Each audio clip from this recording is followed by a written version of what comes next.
Guys, Touch 'n Go sekarang ada lampu tau. Best kan? Touch 'n Go tu sebenarnya nama dia adalah Touch 'n Go LED Limited Edition. Ni lah Touch 'n Go nya, warna hitam.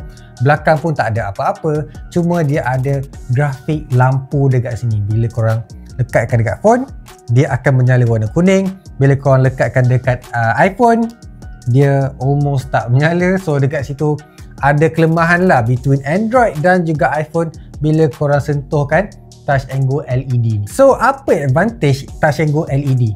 Tak ada advantage sangat pun.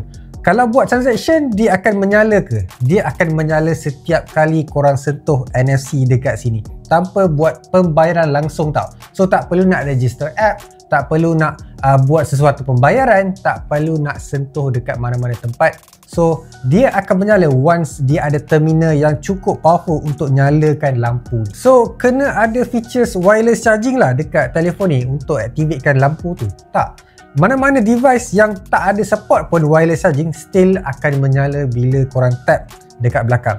Itu aku cakap, dia bukan bergantung pada wireless charging, tapi dia sebenarnya bergantung pada NFC sensor yang ada dekat korang punya smartphone ataupun terminal tu. Kalau korang pergi dekat LRT nak buat pembayaran, nak masuk dalam LRT, dia akan menyala. Kalau korang pergi masuk parking pakai Touch 'n Go, dia akan menyala. Kalau korang top up dekat apps dalam telefon pun, dia akan menyala. So kena charge lah Touch 'n Go card ni yang ada LED.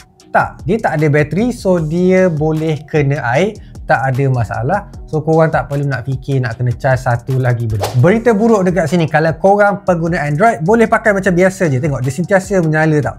Tapi kalau korang pengguna iPhone, dia sebenarnya sangat susah nak menyala sebab power dekat iPhone ni dia lagi kurang daripada sebuah NFC yang ada dekat sebuah telefon Android. Harga untuk kad Touch 'n Go LED ni adalah RM27. Korang rasa berbaloi tak? Aku rasa better korang beli yang biasa je. Yang tu pun dah mahal, yang ni lagi mahal dan juga limited edition. Kalau aku, skip je lah.